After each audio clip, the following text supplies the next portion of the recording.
गणेशाय नमः।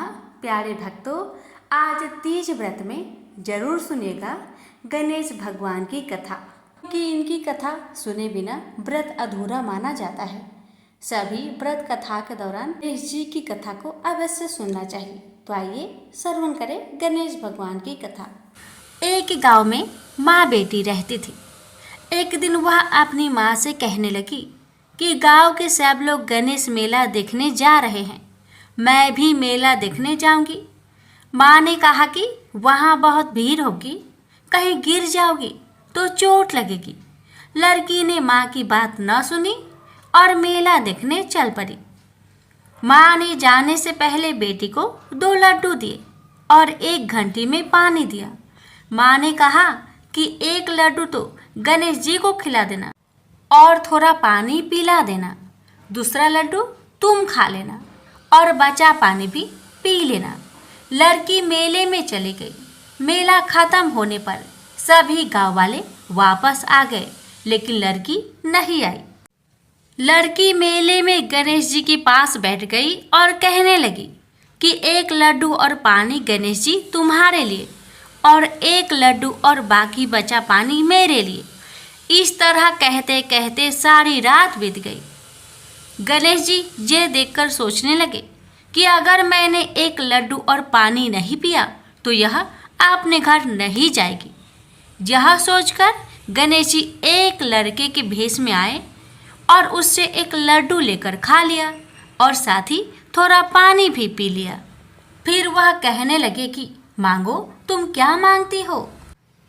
लड़की मन में सोचने लगी कि क्या मांगू, अन्न मांगू या धन मांगू या अपने लिए अच्छा वर मांगू या खेत मांगू या महल मांगू। वह मन में सोच रही थी तो गणेश जी उसकी मन की बात को जान गए। वह लड़की से बोले कि तुम अपने घर जाओ और तुमने जो भी अपने मन में सोचा है वह सब तुम्हें मिलेगा। लड़की घर पहुंची तो माँ ने पूछा कि इतनी देर कैसे हो गई। बेटी ने कहा कि आपने जैसा कहा था मैंने वैसा ही किया है। और देखते ही देखते जो भी लड़की ने सोचा था वह सब कुछ हो गया। प्रेम से बोलिए गणेश भगवान की जय। सेठ सेठानी और गणेश जी की कहानी। एक गांव था जिसमें एक सेठ जी अपने परिवार के साथ रहते थे। सेठ जी का गांव के पास के ही शहर में बड़ा व्यापार था। सेठ जी गणेश जी की पूजा श्रद्धा एवं विश्वास से करते थे, जिससे सेठ जी के घर में अन्न धन के भंडार सदैव ही भरे रहते थे। उनके जीवन में किसी भी प्रकार की कोई कमी नहीं थी। नित्य प्रतिदिन नियम अनुसार रोज वो नदी पर नहाने जाते और आकर गणेश जी का पूजन करते, उन्हें भोग लगाते और फिर स्वयं भोजन करते थे। यह बात सेठानी जी को अच्छी नहीं लगती थी। वो धार्मिक नहीं थी और ईश्वर में इतना विश्वास नहीं रखती थी। एक बार सेठानी जी ने सोचा कि यह इतना गणेश जी को मानते हैं, गणेश जी की पूजा करते हैं, इससे होता क्या है। आज तो देखती हूँ वो कैसे गणेश जी की पूजा करते हैं। अगले दिन जब सेठ जी नदी पर नहाने जाते हैं तो सेठानी जी गणेश जी की मूर्ति को उठाकर मूर्ति को कपड़े से ढककर बगीचे में जमीन में दबा देती है। जब सेठ जी नदी पर से नहाकर घर आते हैं और देखते हैं कि गणेश जी की मूर्ति तो मंदिर में नहीं है, तो वो सेठानी से पूछते हैं, गणेश जी की मूर्ति मंदिर में नहीं है, कहाँ गई।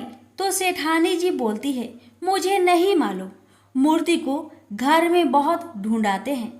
उस दिन क्योंकि वो गणेश जी को भोग नहीं लगा पाए, इसके लिए सेठ जी ने अन्न जल का भी त्याग कर दिया और गणेश जी से प्रार्थना करने लगे, हे प्रभु, लगता है आप मुझसे रुष्ट हो गए हो और कहीं चले गए हो।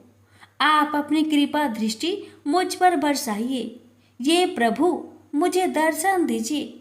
सेठ जी ने मन ही मन सोचा कि आपसे जब तक आप मुझे मिल नहीं जाते, मुझे दर्शन नहीं दे देते, तब तक मैं अन्न जल का त्याग करता हूँ।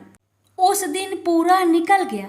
रात्रि में सेठ जी की भक्ति से प्रसन्न होकर गणेश जी भगवान ने सपने में गणेश जी भगवान एक छोटे से चूहे के साथ खेल रहे होते हैं और चूहे को खाने को लड्डू देते हैं।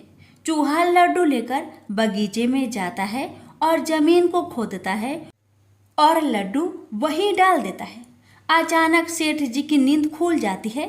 सेठ जी बगीचे में जाते हैं और वहीं खोदते हैं जहां उन्होंने सपने में देखा था, और वहीं से उनको थोड़ी सी जमीन खोदने पर कपड़े में लिपटे हुए गणेश जी की मूर्ति मिलती है। सेठ जी गणेश जी की मूर्ति की पूजा करके उनको यथास्थान स्थापित करते हैं और सेठानी के पूछने पर सारा वृत्तांत उन्हें सच सच बताते हैं।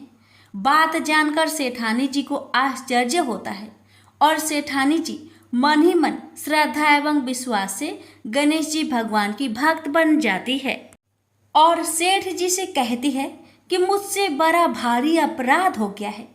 अब हम दोनों पति पत्नी प्रेम सहित गणेश जी भगवान की आराधना करेंगे एवं उनकी पूजा में कभी कोई कमी नहीं आने देंगे।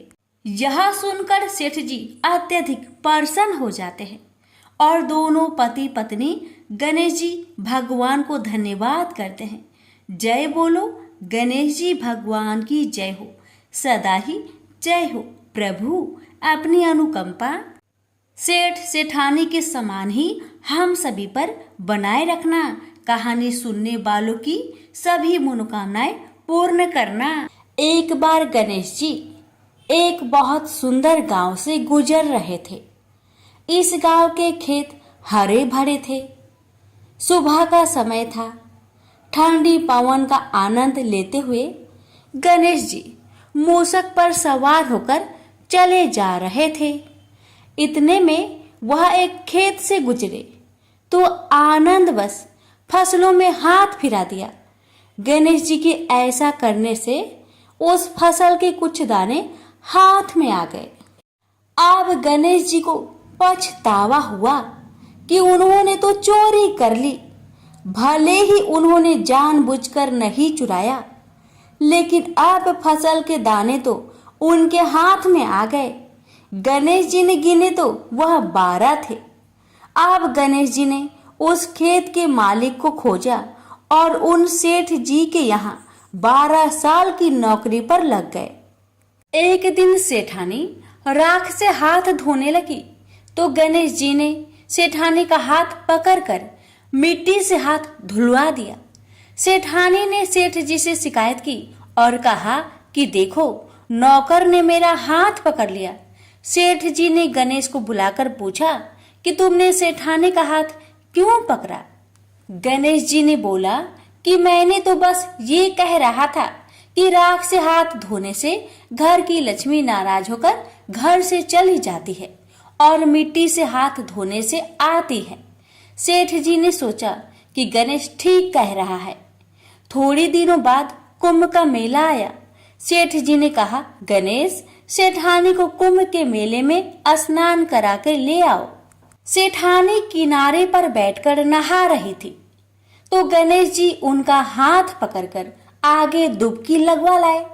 घर आकर सेठानी ने सेठ से कहा कि गणेश ने तो मेरी इज्जत ही नहीं रखी और इतने सारे आदमियों के बीच में मुझे घसीटकर आगे पानी में ले गए। तब सेठ जी ने गणेश जी से पूछा कि ऐसा क्यों किया? तो गणेश जी ने कहा कि सेठानी किनारे बैठकर गंदे पानी से नहा रही थी तो मैं आगे अच्छे पानी में डुबकी लगवा कर ले आया। इससे अगले जन्म में बहुत बड़े राजा और राजपाट मिलेगा। सेठ जी ने सोचा कि गणेश ठीक कह रहा है। एक दिन घर में पूजा पाठ हो रही थी, हवन हो रहा था। सेठ जी ने गणेश को कहा कि जाओ सेठानी को बुलाकर ले आओ। गणेश सेठानी को बुलाने गए तो सेठानी काली चुनरी ओढ़कर चलने लगी तो गणेश जी ने काली चुनरी फाड़ दी और कहा कि लाल चुनरी ओढ़ के चलो। सेठानी नाराज होकर सो गई। सेठ जी ने आकर पूछा क्या बात है? तो सेठानी बोली कि गणेश ने मेरी चुनरी फाड़ दी। सेठ जी ने गणेश को बुलाकर बहुत डांटा। तो गणेश जी ने कहा, पूजा पाठ में काला वस्त्र नहीं पहनते हैं, इसलिए मैंने लाल वस्त्र के लिए कहा। काला वस्त्र पहनने से कोई भी शुभ काम सफल नहीं होता है। फिर सेठ जी ने सोचा कि गणेश है तो समझदार। एक दिन सेठ जी पूजा करने लगे तो पंडित जी ने बोला कि वो गणेश जी की मूर्ति लाना भूल गए, अब क्या करें। तो गणेश जी ने बोला कि मेरी को ही मूर्ति बनाकर विराजमान कर लो, आपके सारे काम सफल हो जाएंगे। यह बात सुनकर सेठ जी को भी बहुत गुस्सा आया और वे बोले कि तुम तो अब तक सेठानी से ही मजाक करते थे, मेरे से भी करने लगे। तो गणेश जी ने कहा, मैं मजाक नहीं कर रहा हूँ, मैं सच बात कह रहा हूँ। इतने में ही गणेश जी ने गणेश जी का रूप धारण कर लिया और सेठ और सेठानी ने ही गणेश जी की पूजा की। पूजा खत्म होते ही गणेश जी अंदर ध्यान हो गए। सेठ सेठानी को बहुत धोखा हुआ और उन्होंने कहा कि हमारे पास तो गणेश जी रहते थे और हमने उनसे इतना काम करवाया। तो गणेश जी ने सपने में आकर सेठ जी को कहा कि आपके खेत में से मैंने 12 अनाज के दाने तोड़ लिए थे, उसी का दोष उतारने के लिए मैंने आपके यहाँ काम किया था। सेठ जी की करोड़ों की माया हो गई। हे गणेश जी महाराज, जैसा सेठानी को दिया वैसा सबको देना, कहते को सुनते को और सारे परिवार को दे देना। जय श्री गणेश जी। एक बार पथवारी माता पाल और विनायक जी में झगड़ा हो गया। सब आपस में स्वयं को बड़ा बताने लगे। इतने में एक ब्राह्मण का लड़का आया। पाल, पथवारी, गजानन जी ने उसे रोका और कहा, लड़के रुक जा और हमारा न्याय कर। लड़का बोला, मैं कल वापस आऊंगा तब न्याय करूंगा। घर आकर लड़के ने माँ से कहा, माँ मुझे कल पाल, पथवारी माता, विनायक जी का न्याय चुकाना है। तो माँ ने कहा, बेटा सबको बड़ा बता देना। दूसरे दिन लड़का वहां गया और बोला, पाल माता आप बड़ी हो, क्योंकि हर व्यक्ति आता है और स्नान ध्यान करके शुद्ध होकर जाता है और आप सबकी रक्षा करती हैं। हे पथवारी माता आप सबसे बड़ी हो, क्योंकि कितने भी तीर्थ धर्म ध्यान कर ले पर आपकी पूजा किए बिना उनका कार्य पूर्ण नहीं होता। आप जीवित को भी तारती हैं और मरने के बाद भी उद्धार करती है। पथवारी माता पथ की धारिणी, इसलिए आप बड़ी हो। अब विनायक जी से लड़का बोला, सबसे पहले शुभ काम में आपको ही मनाया जाता है। आपको ध्याये बिना कोई काम सिद्ध नहीं होता, इसलिए आप बड़े हो। पाल माता, पथवारी माता, विनायक जी भगवान लड़के की चतुराई से प्रसन्न हो गए और बोले, लड़के तुमने तो हम सबको बड़ा कर दिया, उसको सुखी रहने का आशीर्वाद दिया और जौ के दाने उसके अंगोछे में डाल दिया। लड़का सोचने लगा, ये तो घाटे का सौदा रहा। सारा दिन खराब कर न्याय किया और इतने से जौ मिले। उदास मन से घर आकर अंगोछा एक कोने में डाल दिया। माँ ने अंगोछा उठाया तो उसमें से हीरे मोती बिखर गए। तो माँ बोली, बेटा न्याय करके क्या लाया है? लड़का बोला, माँ कोने में जो पड़ा है देख लो। वहाँ गई, देखा हीरे मोती का ढेर लगा है, हीरे मोती जगमगा रहे हैं। माँ अत्यधिक प्रसन्न हो गई। माँ ने बेटे को बुलाया और कहा, बेटा आज तो पाल माता, पथवारी माता, विनायक जी भगवान आज तो हम पर प्रसन्न हुए हैं। माँ बेटे बहुत प्रसन्न हुए। हे भगवान, जैसा पाल माता, पथवारी माता, विनायक जी भगवान ने लड़के को दिया वैसे सबको देना। कहानी कहने सुनने हुक्कर भरने वालों को सुख समृद्धि धन्य धान्य देना। प्रेम से बोलिए पाल पथवारी विनायक भगवान की जय। गणेश जी की कथा। पौराणिक कथा के अनुसार एक समय की बात है कि भगवान विष्णु का विवाह माता लक्ष्मी जी के साथ निश्चित हुआ। विवाह की सभी तैयारी होने लगी। सभी देवी देवताओं को निमंत्रण भेजे गए, लेकिन भूलवश गणेश जी को निमंत्रण देना रह गया था। इधर भगवान विष्णु की बारात जाने का समय आ चुका था। सभी देवता अपनी पत्नियों के साथ विवाह समारोह में शामिल होने को आए, परंतु सभी देवी देवताओं ने देखा कि गणेश जी कहीं दिखाई नहीं दे रहे हैं। तब उन सभी ने आपस में चर्चा की, क्या गणेश जी को नहीं न्योता दिया गया या गणेश जी ही नहीं आए हैं। सभी को इस बात पर बहुत आश्चर्य हुआ। इस बात पर उन सभी ने विष्णु भगवान से ही इसका कारण पूछा। विष्णु भगवान से पूछने पर उन्होंने कहा कि हमने गणेश जी के पिता भोलेनाथ, महादेव और माता पार्वती को न्योता भेजा था। यदि गणेश जी अपने पिता के साथ आना चाहते तो आ जाते, अलग से उन्हें न्योता देने की कोई आवश्यकता भी नहीं थी। दूसरी बात यह है, उनको खाने में 1.25 मन मूंग, 1.25 मन चावल, 1.25 मन घी और 1.25 मन लड्डू का भोजन चाहिए। यदि गणेश जी नहीं आएंगे तो कोई बात नहीं, दूसरे के घर जाकर इतना सारा खाना पीना अच्छा भी नहीं लगता। इतना वार्ता कर ही रहे थे कि किसी एक ने सुझाव दिया, यदि गणेश जी आते तो उनको द्वारपाल बनाकर बैठा सकते थे कि आप घर की याद रखना। आप तो चूहे पर बैठकर धीरे धीरे चलोगे तो बारात में बहुत पीछे रह जाओगे। यह सुझाव सबको पसंद आ गया, तो फिर विष्णु भगवान ने भी अपनी सहमति दे दी। तब गणेश जी को निमंत्रण देकर आमंत्रित किया और उनको समझा बुझाकर घर की रखवाली करने को बैठा दिया गया। बारात चल दी। तब नारद जी ने देखा कि गणेश जी तो दरवाजे पर ही बैठे हुए हैं, तो वे गणेश जी के पास गए और रुकने का कारण पूछा। गणेश जी कहने लगे कि विष्णु भगवान ने मेरा बहुत अपमान किया है। नारद जी ने कहा कि आप अपनी मूषक सेना आगे भेज दो तो वह रास्ता खोद देगी, जिससे उनके वाहन धरती में धंस जाएंगे। तब आपको सम्मान पूर्वक बुलाना पड़ेगा। अब तो गणेश जी ने अपनी मूषक सेना को आदेश दिया, जाओ, और सेना ने जमीन पोली कर दी। जब बारात वहां से निकली तो रथों के पहिए धरती में धंसने लगी। आप कोशिश की परंतु पहिए नहीं निकले।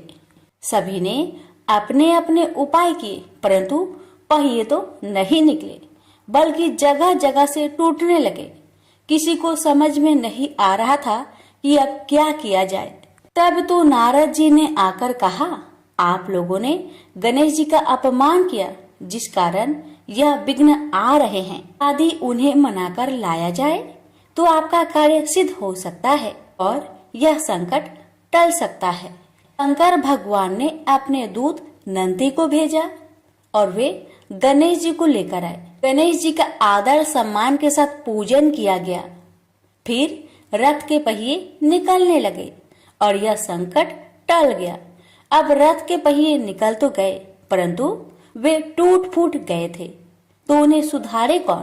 पास के खेत में एक खाती काम कर रहा था। उसे बुलाया गया।